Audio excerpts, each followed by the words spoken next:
Shalom, selamat pagi jemaat Tuhan yang diberkati Tuhan. Pagi hari ini kita mau bersyukur kepada Tuhan bahwa setiap kita beroleh kesehatan yang luar biasa, sehingga pagi hari ini kita boleh bersama-sama berbagi dan memuliakan nama Tuhan. Mari semua saya ajak untuk berdoa bersatu dalam doa pagi hari ini. Tuhan Yesus, terima kasih Bapa bahwa pagi hari ini Tuhan berikan kesempatan sekali lagi Tuhan untuk memuji, untuk menyembah Tuhan. Kami undang hadirat Tuhan hadir di tempat kami, di rumah, di tiap-tiap rumah Tuhan, di tiap-tiap tempat yang kami sudah boleh beribadah pagi hari ini Tuhan. Terima kasih Bapak buat kesempatan kali ini. Kami mengucap syukur dan kami mau menaikkan puji-pujian kami dengan sungguh luar biasa, bersukacita, bersorak-sorai, sebab kami tahu Yesus menjadi kasih jiwa kami Tuhan. Terima kasih Bapak. Di dalam nama Tuhan Yesus Kristus Juru Selamat kami sudah berdoa. Haleluya. Amin. Yesus kekasih jiwa. Haleluya. Amin. Kita semua berdoa. Amin. Haleluya. Kami semua percaya kepada Tuhan. Amin. Semua jiwaku sungguh percaya.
Tuhan kami percaya bahwa rencana yang indah buat setiap kami Tuhan.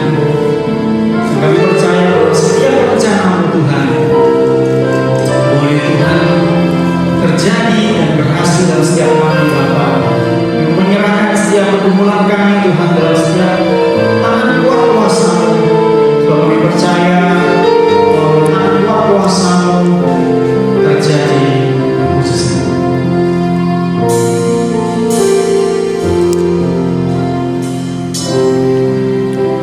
Tuhan ku percaya rencana-Mu indah, walau saat ini tak mengerti. Engkau telah berfirman, hari masa depan, damai sejahtera penuh harapan.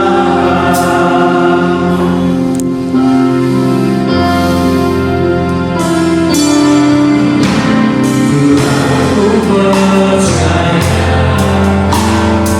rencana-Mu indah,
walau saat ini tak mengerti.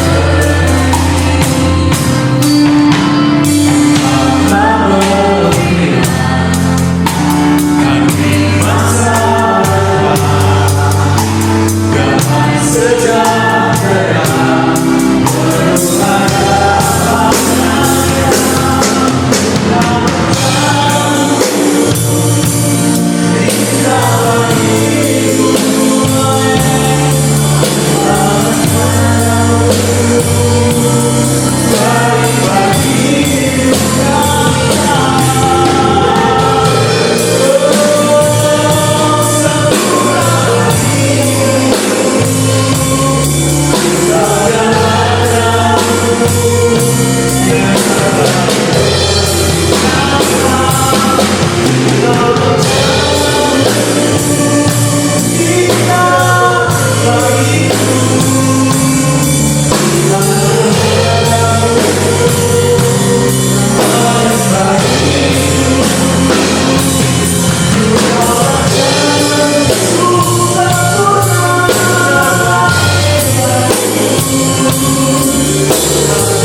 Tubuh kami sangat kotor Tuhan, namun setelah menebus kami dengan darah-Mu Tuhan, tubuh kami yang kotor, penuh lumpur dosa, Kau jadikan kami putih, bersih, seperti salju Tuhan.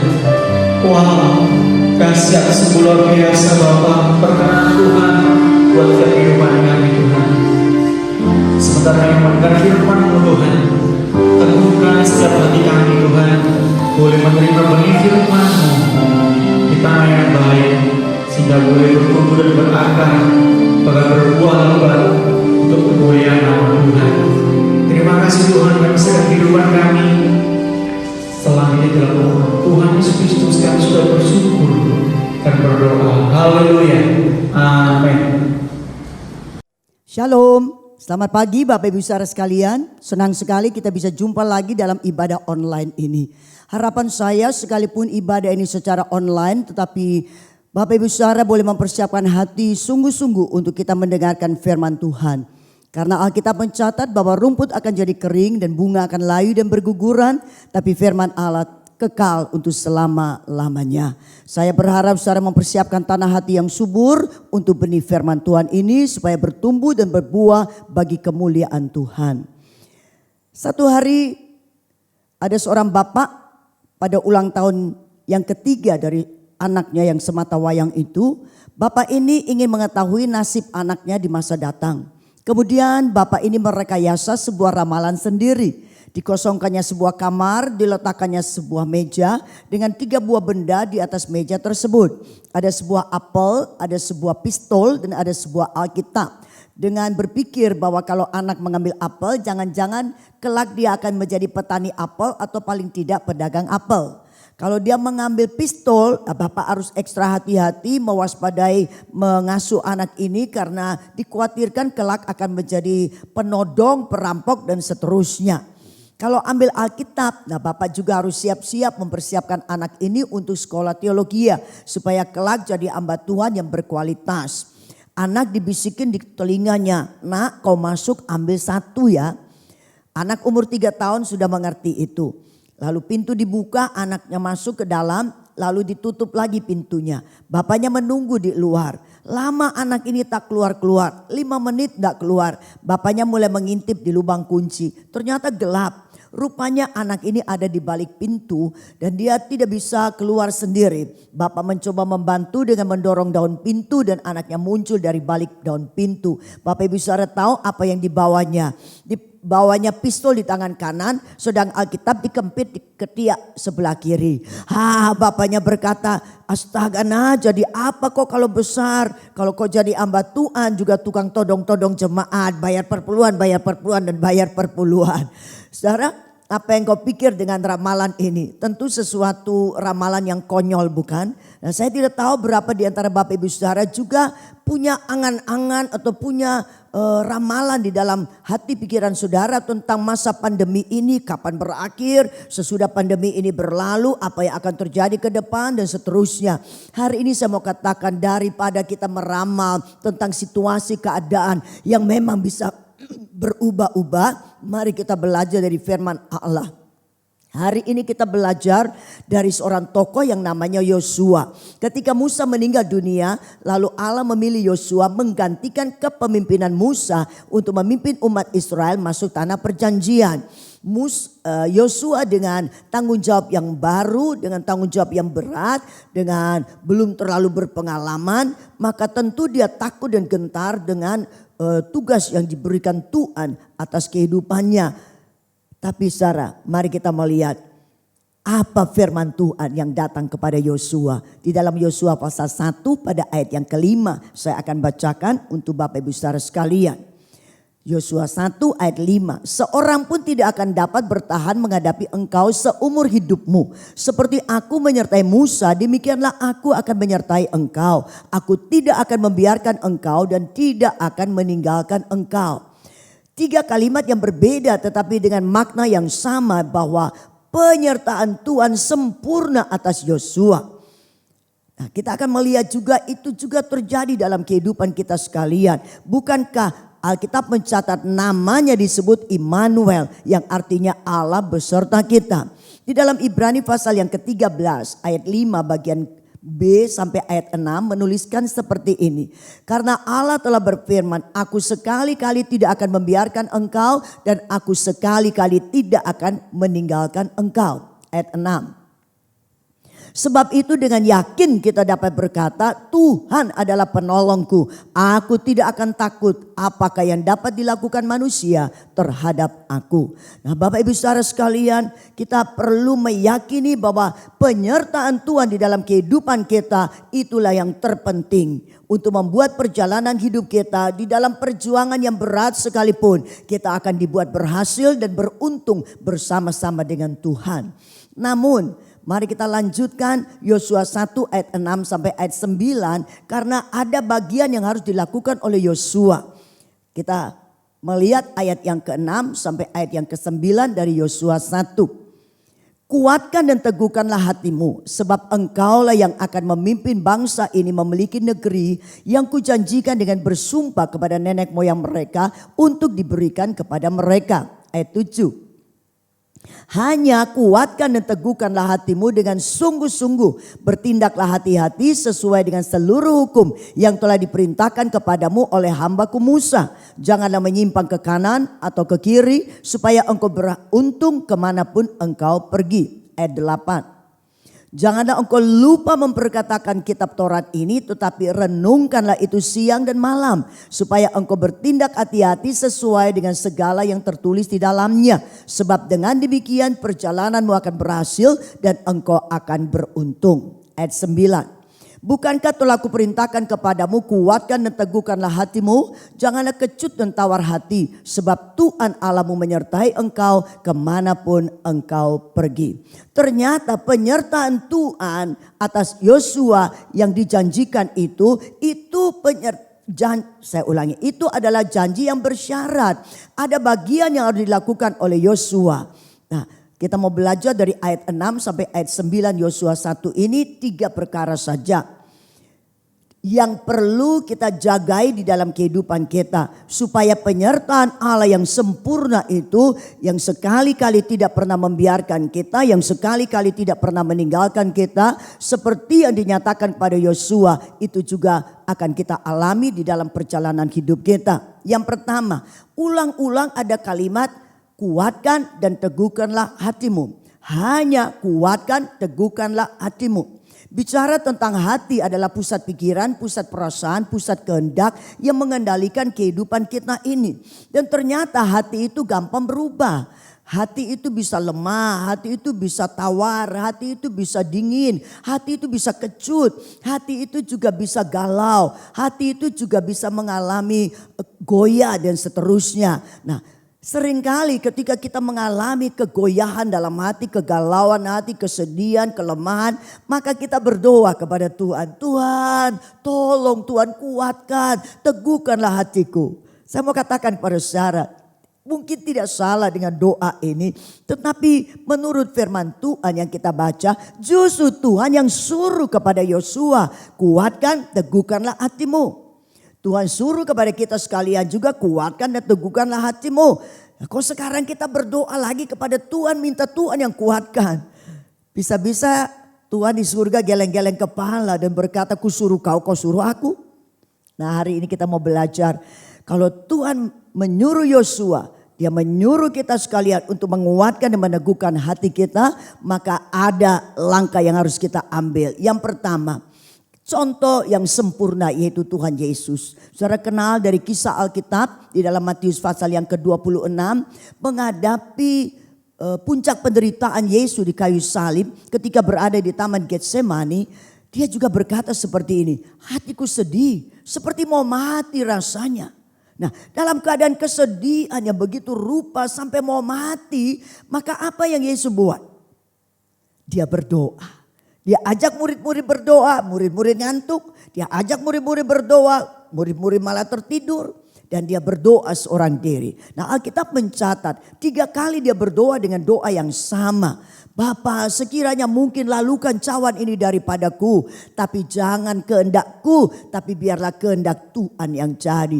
Kehendak Bapa yang jadi dalam kehidupan Tuhan Yesus. Nah saudara yang dikasih oleh Tuhan, kita belajar bahwa ini doa bukan menuntut hak. Ini doa bukan menuntut atau menodong Tuhan harus melakukan sesuatu untuk kita. Tapi sebuah doa penyerahan hak sepenuhnya kepada Bapa di surga. Dan saudara lihat apa yang terjadi setelah Yesus berdoa 3 kali di saat hatinya begitu sedih. Alkitab mencatat kepada kita di dalam Lukas pasal yang ke-22 ayat 43.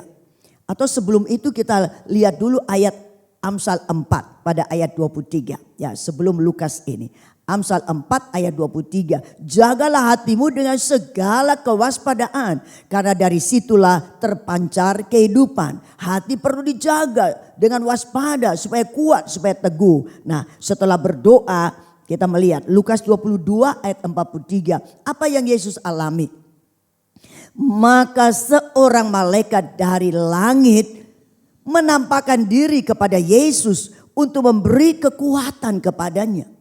Jadi saudara lihat ketika Yesus berdoa, doa menyerahkan hak supaya kehendak Bapa yang terjadi. Ada malaikat datang memberi kekuatan kepadanya. Kita bisa meneladani yang Yesus buat.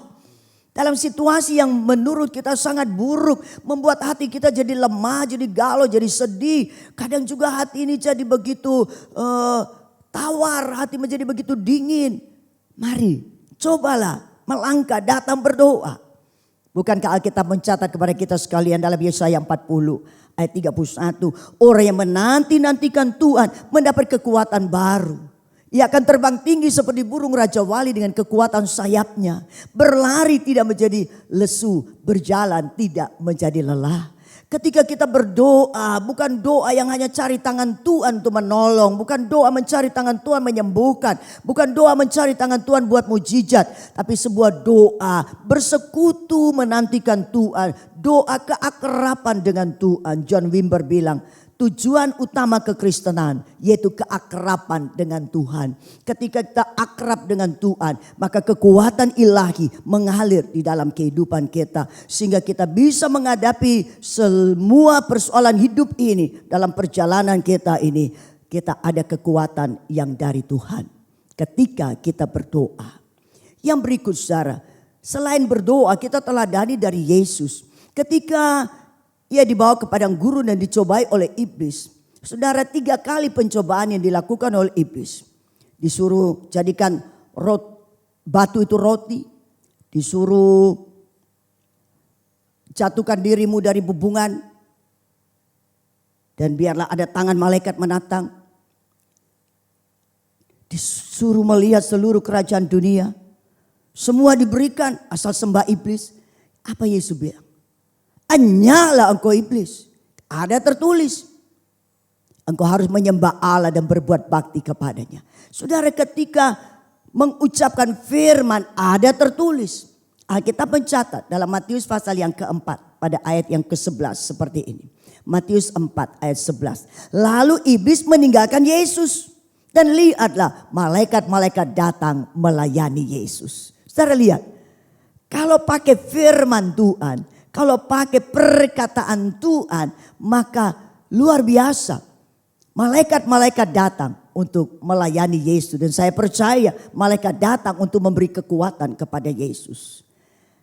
Memang di dalam kitab Ibrani dikatakan bahwa firman itu hidup dan kuat. Sebab itu kalau kita dipenuhi dengan firman, maka kita jadi kuat. Hati kita jadi teguh. Dalam Mazmur 119 ayat 11 juga dikatakan seperti ini. Mazmur 119 ayat 11. Dalam hatiku aku menyimpan janjimu supaya aku jangan berdosa terhadap engkau. Jadi kalau kita simpan firman di dalam hati kita, maka ada kekuatan. Sehingga ketika serangan-serangan panah berapi dari si iblis datang untuk membuat kita jatuh di dalam dosa, untuk kita melawan kepada Tuhan. Tapi ada firman memberi kekuatan untuk kita mengantisipasi semua serangan panah berapi si iblis. Dan kita berkemenangan karena ada firman yang memberikan kekuatan kepada kita. Hati jadi kuat, hati jadi teguh karena berdoa. hati jadi kuat, hati jadi teguh karena pakai firman Tuhan yang disimpan di dalam hati kita sekalian. Itu yang pertama yang saya mau sampaikan kepada Bapak Ibu Saudara sekalian, yaitu menjaga hati supaya kuat dan teguh di dalam Tuhan. Bagian yang kedua sekarang.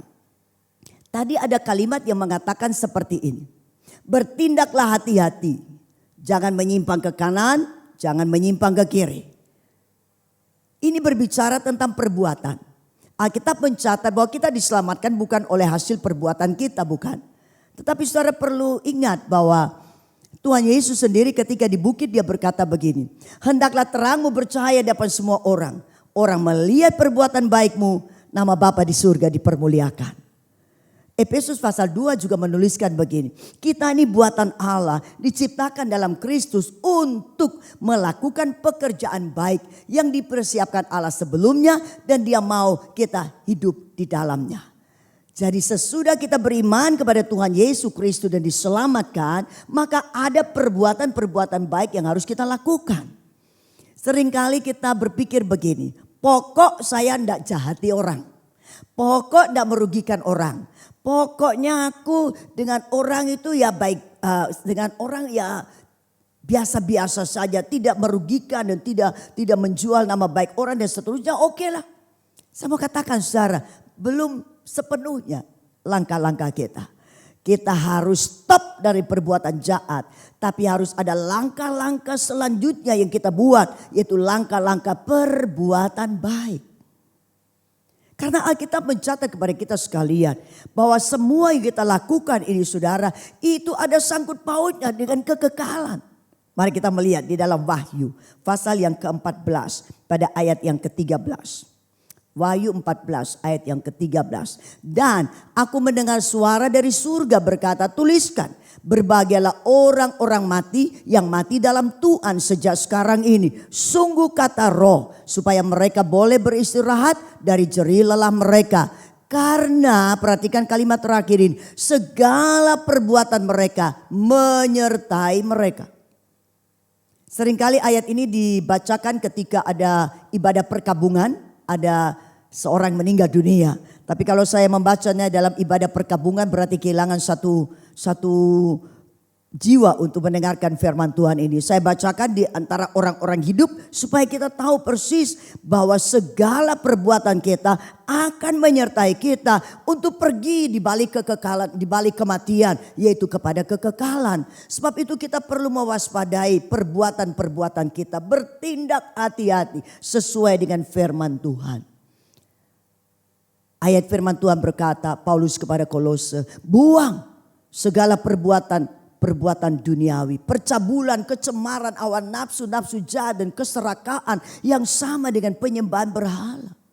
Surat Paulus kepada jemaat ada di Kolose di ayat yang lain mengatakan kita harus mengenakan manusia baru yang terus menerus diperbaharui dengan perbuatan-perbuatan yang cocok dengan firman Allah. Perbuatan-perbuatan di mana membuahkan buah roh. Apa yang kita buat? Ada kasih, membuat damai, sejahtera, sukacita, ada kesabaran, ada kemurahan, ada kebaikan, ada kesetiaan, ada kelemah lembutan, ada penguasaan diri.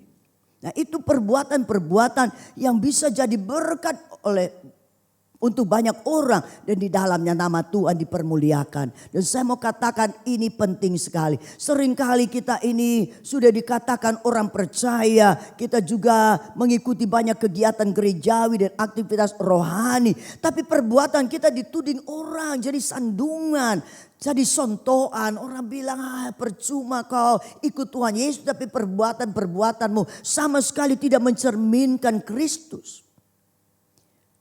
Mari kita mewaspadai ini saudara. Supaya perbuatan-perbuatan kita ketika kita melakukannya di dalam nama Yesus dan orang melihatnya dan itu berdampak secara positif, orang mempermuliakan Tuhan. Ada sebuah ayat lagi di dalam Wahyu pasal 19 pada ayat yang ke-7 dan ayat yang ke-8 memberitahukan kita seperti ini. Marilah kita bersuka cita dan bersorak-sorai dan memuliakan Dia. karena hari perkawinan anak domba telah tiba dan pengantinnya telah siap sedia. Lanjut. Dan kepadanya dikaruniakan supaya memakai kain lenan halus yang berkilau-kilauan dan yang putih bersih. Saudara perhatikan kalimat yang ada dalam kurung. Lenan halus itu adalah perbuatan-perbuatan yang benar dari orang-orang kudus. Bukankah kita adalah tadinya orang berdosa, percaya Yesus, darah Yesus membasuh kita sekalian sehingga kita dikuduskan. Kita jadi orang-orang kudus. Nah, orang-orang kudus ini harus melakukan perbuatan-perbuatan benar. Itulah lenan halus yang berkilau-kilauan dan yang putih bersih yang dipakaikan kepada kita di dalam kekekalan surga kelak. Berapa di antara Bapak Ibu Saudara sekalian merindukan ini bukan? Nah itu dipersiapkan dari sekarang. Tidak tunggu nanti kalau mati. Kalau mati sudah terlambat. Matthew Henry bilang kita perlu mewaspadai hidup ini. Kita harus bisa beranggapan kalau hari ini yang terakhir kontrak kita selesai di bumi. Dan kalau kontrak kita selesai di bumi kita mempertanggungjawabkan hidup kita di hadapan Tuhan. Dan kalau kita beranggapan seperti itu, maka setiap hari pasti kita membuang semua perbuatan-perbuatan daging yang membawa kebinasaan. Tapi kita melakukan perbuatan-perbuatan benar sebagai orang-orang kudusnya Tuhan. Terpujilah saudara yang hari ini barangkali engkau sudah stop perbuatan jahat. Tapi mari kita lanjutkan dengan perbuatan-perbuatan baik. Supaya orang melihat, orang diberkati dan Tuhan dipermuliakan. Yang berikut, sekarang yang ketiga. Yang pertama jaga hati supaya kuat dan teguh lewat doa bersekutu dengan Tuhan dan lewat firman disimpan di dalam hati. Yang kedua yaitu jaga perbuatan-perbuatan ini supaya cocok dengan firman Tuhan saja. Yang ketiga sekarang di dalam ayat 6 sampai ayat 9 dari Yosua 1 tadi yang kita baca ada kalimat jangan engkau lupa memperkatakan Taurat Tuhan dan merenungkannya siang dan malam. Memperkatakan Taurat Tuhan. Saudara, ternyata di dalam Amsal 18 ayat 21 dikatakan hidup dan mati dikuasai oleh lidah. Siapa suka menggemakannya dia makan buahnya. Ayat yang lain di dalam Injil dikatakan bahwa dengan hati orang percaya dan dibenarkan. Tapi dengan mulut orang mengaku dan diselamatkan. Hati dan mulut harus sama. Tidak boleh hatinya lain, mulutnya lain, itu namanya munafik. Dan Alkitab mencatat celakalah kamu hai para ahli Taurat, orang Farisi dan orang-orang munafik. Orang yang berpura-pura itu sama sekali mendapat celaka dari Tuhan. Nah hari ini kita mau belajar. Hati kita dibenarkan oleh darah Yesus. Biarlah yang keluar dari ucapan-ucapan kita adalah ucapan-ucapan yang selaras seiring senada dengan firman Tuhan saja. Alkitab mencatat kepada kita di dalam 1 Petrus pasal yang ketiga pada ayat yang ke-10. 1 Petrus pasal yang ketiga ayat 10. Siapa yang mau mencintai hidup dan mau melihat hari-hari baik, ia harus menjaga lidahnya terhadap yang jahat dan bibirnya terhadap ucapan-ucapan yang menipu. Saya tinggal di desa Pasirian.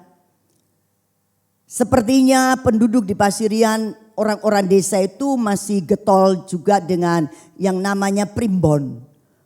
Ya, mau buat sesuatu cari hari baik lewat buku-buku primbon dan sebagainya. Mau bangun rumah gali fondasi cari hari baik. Mau pasang atap cari hari baik. Mau menikahkan anak cari hari baik. Mau pindah rumah cari hari baik dan seterusnya. Hari ini kita belajar saudara. Ayat ini mengatakan kalau mau lihat hari baik. Saudara menjaga lidah terhadap yang jahat. Menjaga bibir dari ucapan-ucapan yang menipu. Pemazmur Daud mengerti sekali perkara ini. Sebab itu di dalam Mazmur 141 ayat 3 dia berkata begini. Ya Tuhan awasilah mulutku, berjagalah di pintu bibirku. Pemazmur Daud minta supaya Tuhan berjaga-jaga di sini supaya dia tidak ucap yang salah, dia tidak ucap yang melanggar firman, tidak ucap yang tidak senonoh, tidak ucap yang dusta, tidak ucap yang fitnah, tidak ucap yang perkara-perkara yang tak selaras dengan firman. Satu hari Ada seorang ibu hadir dalam sebuah kebaktian kebaktian rohani. Pembicaranya adalah seorang hamba Tuhan, Pendeta Kenneth Hagin. Selesai ibadah itu, kemudian ibu ini mendatangi Pendeta Kenneth Hagin. Dengan memelas, dia meminta supaya Pendeta Kenneth Hagin berdoa untuk anaknya. Dia berkata, Pak Pendeta, anak saya usia 15 tahun, laki-laki, dan nakal sekali Pak Pendeta. Saya yang mengandung dan melahirkan dan mengasuhnya sampai usia 15 tahun. Tapi saya kewalahan dengan tingkahnya yang sama sekali tidak senonoh. Tingkahnya yang sama sekali tidak hormat orang tua dan tidak ada takut akan Tuhan. Saya kewalahan Pak Pendeta. Saya sudah tidak mampu rasanya untuk mendidik anak saya ini. Tolong Pak Pendeta berdoa untuk anak saya. Pendeta Kenneth Hagin geleng kepala dan berkata, maaf ya ibu, saya juga tidak bisa mendoakan anak ibu. Ibu ini tercengang, kok ada pendeta diminta berdoa kok tak mau. Tapi kemudian Pendeta Kenneth Hagin melanjutkan pembicaraannya.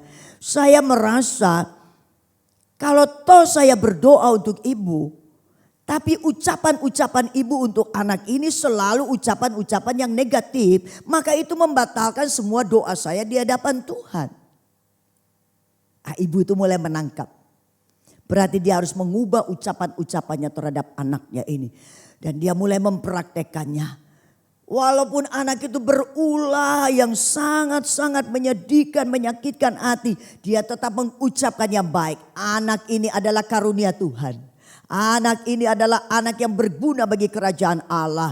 Anak ini adalah anak yang hormat orang tua dan takut akan Tuhan. Terus diperkatakan walaupun kenyataan tak sesuai bahkan sangat kontradiksi. Dia terus memperkatakan dan terus memperkatakan baik anak itu ada, baik anak itu tak ada di rumah. Dia terus mengucapkan dengan iman bahwa pasti perubahan akan terjadi atas anak tersebut. Dan luar biasa 15 bulan kemudian Pendeta Kenneth Hagin datang lagi ke kota di mana ibu ini tinggal dan bikin KKR lagi. Dan ibu itu tampil lagi kepada Pendeta Kenneth Hagin. Dia berkata, Pak Pendeta masih ingat saya 15 bulan yang lalu aku minta doa dan kau tak mau mendoakan anakku.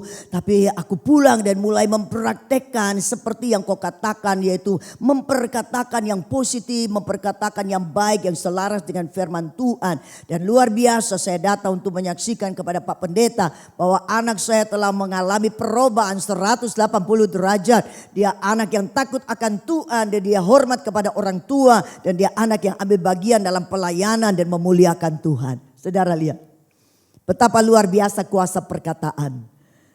Hari ini saya mau katakan kepada Bapak Ibu Saudara sekalian, mari kita stop dengan ucapan-ucapan yang buruk, yang jelek, yang negatif, yang tidak selaras dengan firman Tuhan. Bukankah ada ayat firman Tuhan berkata, jika engkau berbicara hendaklah seperti orang memberitakan firman. Saya tidak suruh saudara kempit Alkitab di kelek untuk pergi ke kampung-kampung dan memberitakan firman. Dan saudara akan ditangkap polisi barangkali karena menyalahi peraturan.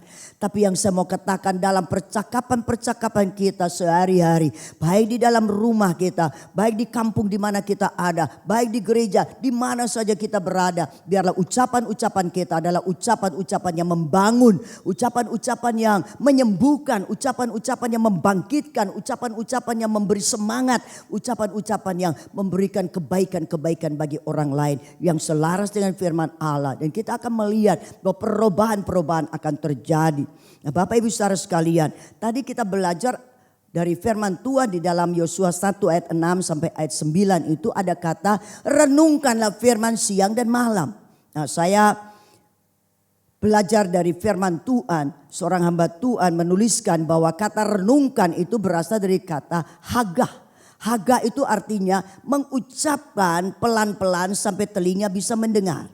Bukankah Alkitab mencatat bahwa iman timbul dari pendengaran? Pendengaran akan firman Kristus. Nah, bagaimana supaya siklus kerohanian kita ini menjadi sehat? Kita perlu merenungkan firman. Bukan duduk ngelamun saudara. Tetapi mulai memperkatakan firman. Memperkatakan sampai telinga kita mendengar. Di saat kita memperkatakan atau mengucapkan, lalu telinga kita mendengar, lalu iman kita timbul. Dan Alkitab mencatat dalam Ibrani 11 ayat 6. Tetapi tanpa iman tidak seorang berkenan kepada Allah. Orang yang berpaling kepada Allah harus percaya bahwa Allah ada, memberi upah bagi mereka yang sungguh-sungguh mencari Dia. Perlu ada iman. Dan iman itu timbul dari pendengaran akan firman. Jangan tunggu orang lain berkhotbah atau orang lain membacakan firman baru kita dengar dan tumbuh iman.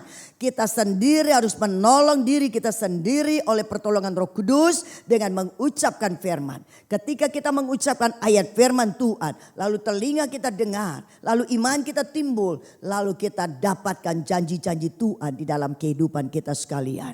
Iman yang bisu tidak menghasilkan mujizat. Tapi iman yang berkata-kata, maka ada mujizat terjadi dalam kehidupan kita. Sebuah siklus yang menyehatkan kerohanian kita. Saudara boleh menirukan sampai saudara menjadikan ini sebuah gaya hidup. Memperkatakan, lalu mendengar, lalu iman timbul, lalu kita dapatkan janji Tuhan menjadi bagian di dalam kehidupan kita sekalian.